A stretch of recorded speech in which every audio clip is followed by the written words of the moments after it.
Dear President of Israel, Isaac Herzog, and his dear wife, Michal, religious leaders, distinguished ambassadors, our dear Alon Ohel, ladies and gentlemen. Theodor Herzl, according to his own testimony, had a childhood dream. One night, as I was going to sleep, I suddenly remembered the story of the Exodus from Egypt, the story of the historical Exodus and the legend of the future redemption, which will be brought about by King Messiah, became confused in my mind. One night, I had a wonderful dream. The Messiah came, and the Messiah turned to me.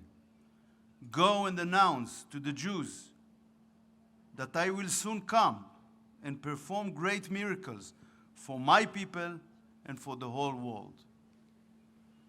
Today, an outside observer can look at our immense challenges, problems, difficulties, and be struck by the resilience of our people. But you should know, my friends, that we are grateful. The Jewish people are a people who remembers. We remember our long years in exile, the pains of our persecution, the inferno of destruction. We that were privileged to be born and to grow up in the sovereign, independent state of Israel are simply grateful for our good fortune. We are proud to raise children and grandchildren here. We are determined to safeguard the miracle that we received from the founding fathers of Israel, a Jewish state in the land of our forefathers. When Israel was founded in 1948, the small community here had just 650,000 Jews. Today, over 7.7 million Jews, including Golim with the right of return, lives in Israel. Over 11 times the amount that when our country was born. Who would have believed this could happen?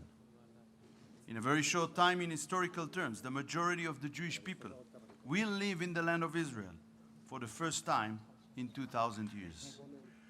What happened to the Jewish people in the last century is unprecedented in the history of nations. The return of Jews from over 100 countries speaking different languages to our ancestral homeland after 2,000 years. The foundation of a strong, prosperous state, economically, scientifically, technologically, and militarily. No doubt, this attests to the willpower and vitality of our nation. But it also attests to our faith in realizing an ancient dream rooted in the Holy Bible, the return to Zion. The Zionist movement is what brought about this miracle by restoring the ability of Jewish people to defend themselves by themselves. Yes, Zionism, the same remarkable historical movement that is frequently denounced in the world today. There hasn't been a more moral and successful movement in the past century than Zionism. We have not taken anything that isn't ours. We harmed only those who rose up to eliminate us, time after time, non-stop. Our only sin is that we were successful. We successfully stopped those who wanted to burn down the blooming garden of the Middle East. The fact that the new anti-Semitism set the Jewish state and Zionism as its target is shameful. Because what is Zionism?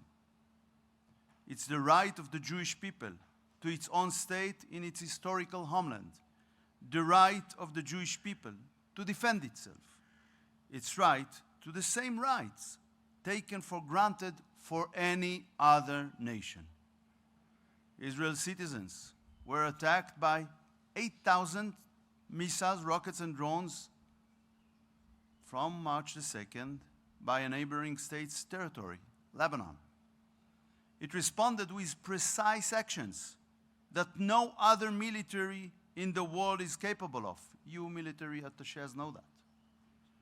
Against the terrorists that de facto took over Lebanon.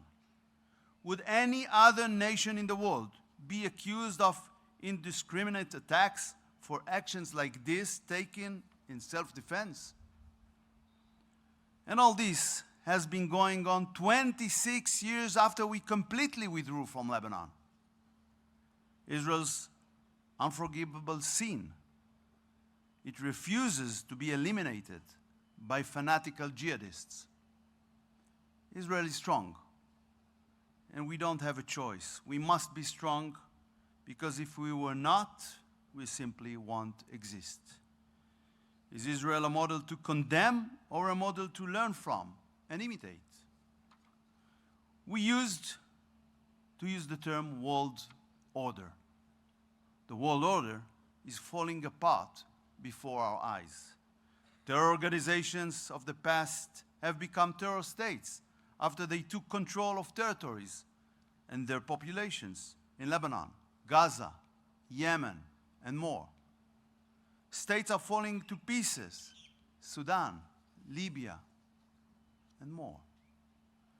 A state like Iran attacked over 10 states during the last war. Economic terror is being used by Iran against the freedom of navigation and global trade through the sea. Does the international community even have the pretension to enforce by force the basic world order when the global economy is being damaged in such a way? The luck of mankind is that there is still a world leader like President Trump willing to do what his predecessors ran away from, preventing nuclear proliferation to extremist regimes. In what world will our children and grandchildren live in if the free world will not have the basic willingness to defend its own security?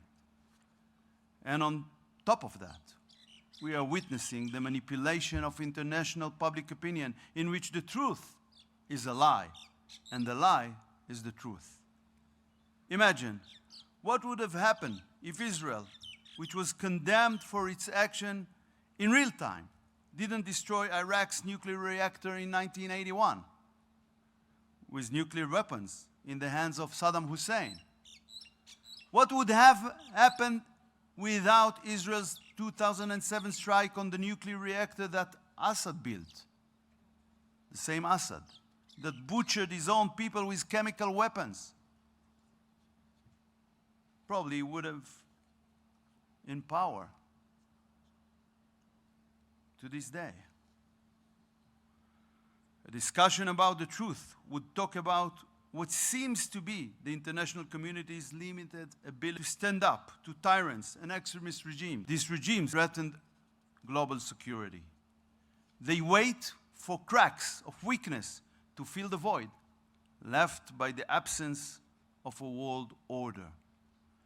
An honest discussion would also refer to the international community's weak ability to handle crises. Yes, Israel is an exception, a positive exception. Our actions dramatically weaken the radical axis in the Middle East led by Iran. All of the Middle East, Europe, and the whole world enjoy the fruits of our actions, even when they condemn. Israel has made huge concessions for peace throughout its history. Concessions that no other nation in history that won wars and didn't lose them had made. Our aspiration is always for peace. It is our DNA. But we were badly burned by the policy of withdrawals. The Oslo Accords, the formation of the Palestinian Authority, the unilateral withdrawals from Gaza and from Lebanon. Not only did this not bring us closer to peace, they eroded our security. What happened in reality impacted our people. We are no longer willing to take irresponsible risks to our security. We are a small state with narrow security margins and without geographic depth. One of the lessons of October 7th, our citizens will no longer be the first line against the jihadists. To all who seek peace with us, we shall extend a hand in peace. And whoever lives with us in peace will benefit from it. Peace is not meant to include a gamble on our security, future, and existence. This is not just the position of governments, it is the mindset of the people. We made a historic decision to negotiate directly with Lebanon after more than 40 years. Unfortunately, Lebanon is a failed state, a state that is de facto under Iranian occupation through Hezbollah. But this also leads to a conclusion. Hezbollah is common enemy of Israel and Lebanon. Just as it threatens Israel's security, it harms Lebanon's sovereignty and threatens its future. We don't have any serious disagreements with Lebanon. There are a few minor border disputes that can be solved. The obstacle to peace and normalization between the countries is one: Hezbollah. Tomorrow, the direct talks between Israel and Lebanon will resume in Washington, D.C. I call on the government of Lebanon, let's work together against the terror state that Hezbollah built in your territory. This cooperation is needed by you even more than by us. It requires more clarity and the courage to take risks. But there is no real alternative for ensuring a future of peace for you and for us. And for you, for Lebanon, a future of sovereignty, independence, and freedom from the Iranian occupation. The people of Israel want and have always wanted peace, a real peace, a peace that is not based on illusions and on the abandonment of our future and security, a peace rooted in security. It requires patience and wisdom. It requires the abilities to confront the enemies of peace, to prevent them from establishing their strength, because they will always use it in the next phase. Only if Israel will be strong enough will there be security in this region. For who else will be the obstacle preventing the radical axis from taking over this region? No one but Israel. Dear ambassadors, you more than anyone else know that this is the truth. As Uri Tzvi Greenberg wrote, there is one truth and not two, as there is one sun and as there are not two Jerusalems. Happy Independence Day. Yom Ha'atzmaut Sameach.